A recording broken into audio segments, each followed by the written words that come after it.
और कानून आजकल जो चल रहा है वो सरकार के अंडर में चल रहा है। जो ईडी है, जो प्रशासन है, वो सब केंद्र सरकार के अंडर में चल रही है। इसीलिए शायद नुपुर शर्मा की गिरफ्तारी नहीं हुई है और ये लोग इस तरह का माहौल पैदा करना चाह रहे हैं देश में, जिससे कि देश की जनता दो भागों में बटी रहे, 30% और 70%। अगर इस देश में द्वेष की भावनाएं खत्म हो जाएंगी, हिंदू मुस्लिम एक हो जाएंगे, वो सारे धर्म एक हो जाएंगे, भाईचारा बढ़ेगा, तो जो सरकार केंद्र में बैठी है ये केंद्र में नहीं बैठ पाएगी। क्यों? फिर जो देश की जनता है इनसे पूछेगी हमारी शिक्षा कहाँ है, हमारे स्कूल कहाँ है, हमारे रोजगार कहाँ है, हमारा अधिकार कहाँ है, आज महंगाई कहाँ चलेगी। ये चाहते हैं इन सबको छोड़कर देश का युवा और बस इस हिंदू मुस्लिम पे और इन चीज़ों पे लगा रहे। आज नुपुर शर्मा ने बयान दे दिया, सारे मुसलमान खपा हो गए। आज जुबेर ने बयान दे दिया, सारे हिंदू खपा हो गए। कोई मुसलमान भाई जाकर किसी की गर्दन काट देता है, सारे मुसलमान भाई खुश हो जाएंगे। क्या देश में न्याय नहीं बचा कहीं भी? देश की सरकार इसमें न्याय करने में कमज़ोर है। आप इतना बड़ा देश है, इतनी बड़ी संस्कृति है, आपके पास फौज है, आर्मी है, पुलिस प्रशासन है, मतलब कोर्ट है, न्याय व्यवस्था है, सारी तो चीज़ें हैं आपके पास में, फिर भी माहौल ख़राब हो रहा है। क्यों हो रहा है? ये देश के प्रधानमंत्री से पूछना चाहिए।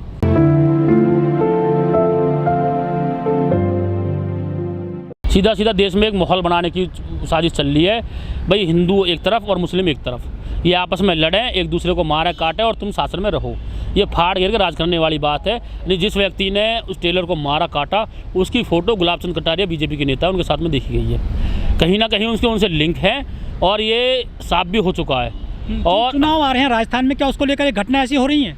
बिल्कुल सीधा ये एक मैसेज जा रहा है राजस्थान के हिंदुओं को, भाई तुम सारे ऐसे ही मारे जाओगे। पहले वो करौली वाला कांड हुआ, दुकानें फूकी गई, हिंदुओं पर अत्याचार हुए, उसके बाद में एक कांड और हुआ, उसमें दो पक्षों में मामला बना। अब ये राजस्थान का तीसरा केस है। क्यों? राजस्थान में 2023 में चुनाव है अगले साल में, और ये चाहते हैं माहौल वहाँ ऐसा बन जाए जिससे आप आसानी से जीत सको। ये धरती तैयार कर रहे हैं लोगों की लाशों पर, लोगों की हत्याओं पर ये जो राजनीति चल रही है ये बिल्कुल गलत चल रही है। आप जो लोग कार्रवाई नहीं करते हैं वहाँ, जो सरकार, चलो कांग्रेस सरकार सही, वो कार्रवाई क्यों नहीं कर रही? भाई आप तो केंद्र में बैठे हो, आप संज्ञान लो, क्यों नहीं हो वहाँ पे कार्रवाई?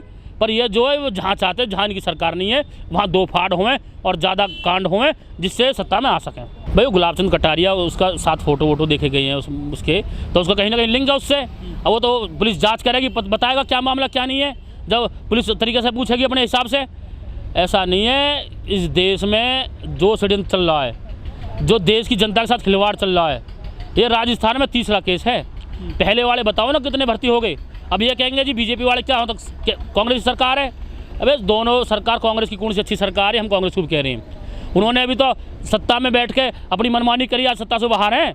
और आज जो हम मुख्यमंत्री गहलोत हैं, वो बिल्कुल भी मुख्यमंत्री बनने के लायक नहीं है। उसमें तीसरा एक केस हुआ है, उसके नाम पर वहाँ की जनता वोट नहीं देती है। कि जो चुनाव लड़ा उस समय 2018 में, वो चुनाव लड़ा था सचिन पायलट के उससे, और सचिन पायलट के नाम पर वहाँ वोट मिली, और इन कांग्रेस वालों ने, जो बड़े नेता ने, उसे साइड करके उस गहलोत को बैठा दिया, जिसे पता नहीं है राज्य कैसे चलेगा। उसके राज्य में तीसरी घटना है गहलोत की में।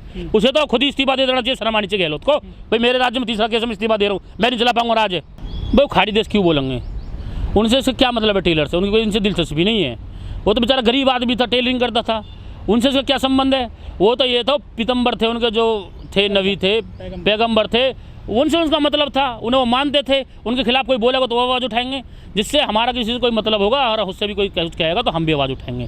पर जो देश के लोग हैं, मैं देश की जनता से कहना चाहता हूँ, जो घटना वो घटी पैगम्बर वाली, वो भी गलत थी, किसी के बारे में नहीं टिप्पणी करनी चाहिए। नुपुर शर्मा से सीधा सुप्रीम कोर्ट ने बोला ठीक है, अभी आपको माफ़ी मांगनी पड़ेगी, आपने गलत किया है। ये सुप्रीम कोर्ट की स्टेटमेंट है और कहीं ना कहीं ये गलत है। देश में इस तरह की भाषा, इस तरह के बातें नहीं करनी चाहिए, जिससे कि देश का माहौल ख़राब हो। आप एक लोकतांत्रिक देश में रह रहे हो, सब अपनी बात करने का अधिकार है, पर एक दायरे में, उस दायरे को बनाए रखें। और आप ठीक है राजनीति करें, हिंदुत्व की राजनीति करो, अच्छी खूब करो, हमें क्या मतलब है, ठीक है, आपका जहाँ मन है वहाँ करो, पर किसी और की भावना को, किसी और धर्म के बारे में ना कहे, वो किसी भी धर्म का सही। लेकिन गिरफ्तारी नहीं हो रही नुपुर शर्मा की।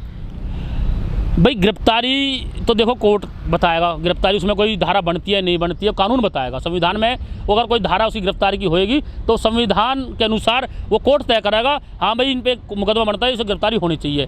हालांकि हमारे भगवान के खिलाफ में भी ओवैसी के भाई हैं, ओवैसी हैं, उन्होंने खूब वीडियो हमने उनकी सुनी, खूब वायरल हुई हैं। उनके पास भी आज तक कुछ नहीं हुआ, उनका भाई ये कर देंगे वो कर देंगे। और तो और एक वो हैं तुम्हारे, क्या नाम है उनका, हीरो आमिर खान, उन्होंने एक फिल्म बनाई पीके, उन्होंने भगवान शिव को बाथरूम में पीछे भगते देखा, ये दिखाया गया, वो दिखाया गया, पर उन्होंने कभी मस्जिद का अंदर का सीन नहीं दिखाया। उन्होंने भगवान के नाम पे बहुत फिल्म के माध्यम से बड़ा मजाक बनाया। ये लोग जो देश में जहर घोलने का काम कर रहे हैं ना, अगर निर्भया शर्मा जेल जाएगी तो आमिर खान को भी जेल जाना चाहिए, उसके खिलाफ भी मुकदमे दर्ज होकर उसे जेल जाना चाहिए। ये लोग धर्म के नाम पे किसी को मानते नहीं है, किसी के पैगंबर को नहीं मानते, किसी के भगवान को नहीं मानते, सिर्फ अपने स्वार्थ के मारे, अपने आप को बड़ा समझने के मारे। ये किसी भी धर्म के साथ में बर्दाश्त नहीं किया जाएगा। सब धर्म एक है, सबका मालिक एक है, सबका सम्मान करना चाहिए, सबका मान सम्मान रखना चाहिए। यही अच्छे नागरिक की कर्तव्य है। लेकिन धर्म क्या इतना कमज़ोर होता है, किसी की बातों से वो ख़राब हो जाता है या कमज़ोर हो जाता है, भावना आहत हो जाती है उसकी? भाई देखो, जिसमें व्यक्ति का मन है, आत्मा है, मैं दिन रात किसी की पूजा करूँ, सुबह शाम किसी का नाम लूँ, अगर उस पर कोई आँच आएगी तो वो सीधे सीधे मेरी आत्मा पर आँच आ रही है। और वो किसी भी धर्म की बात सही, अगर कोई चीज़ लोग ऐसी चीज़ें करते हैं तो सरासर गलत है। जो हमारा देश है वो भावात्मक देश है, भगवान को पूजने वाला देश है। हम नदियों को भी पूजते हैं, हम पत्थरों को भी पूजते हैं, हम सबको मानने वाले लोग हैं। हमारी संस्कृति बहुत बड़ी संस्कृति है। हमारे यहाँ भाषाएं बहुत हैं, 27 से 28 तरह की भाषाएं देश में बोली जाती हैं। अलग अलग धर्म हैं, अलग अलग संस्कृति है, अलग अलग सभ्यता है, और फिर भी हम एक हैं और एक होने का अधिकार हमें संविधान ने दिया है। हम सबका सम्मान करके चलते हैं। सबके प्रोग्रामों में होली हो, ईद हो या कोई और त्यौहार हो, सब में शरीक होते और सम्मान करते हैं। और ऐसा नहीं है भाई देश में कोई व्यक्ति आके किसी धर्म पे आँच उठाए, कोई किसी धर्म पे आँच उठाए, वह कोई भी धर्म का सही, चाहे मुसलमान सही या हिंदू सही या सिख सही, उस पर तुरंत कार्रवाई होनी चाहिए। ये देश का संविधान कहता है। देश की जो आज सरकार बैठी है वो इस पर नाकाम है। वो चाहती है देश में इस तरह का माहौल बने और तुम सत्ता में बैठे रहो बस। न्यायपालिका को एक स्तंभ माना गया, चौथा स्तंभ, और जब वो न्यायपालिका कह रही है तो उसमें कुछ ना कुछ वो सही कह रहे होंगे, वो तो माननी चाहिए। अगर निर्भया शर्मा सही होती तो बीजेपी वाले उसे 6 साल के लिए सस्पेंड नहीं करते, उसे पार्टी से बाहर नहीं करते। और गिरफ्तारी नहीं हो रही है ना भाई, गिरफ्तारी का तो वो तय करेंगे, कौन सा मुकदमा बनता है, कौन सी धारा बनती है, वो बात है सरकार के हाथ में, वो बात है कानून के हाथ में। जुबेर गिरफ्तार हो जाता है, वो क्यों नहीं हो रही है? वही धारा लगी है उस पर भी।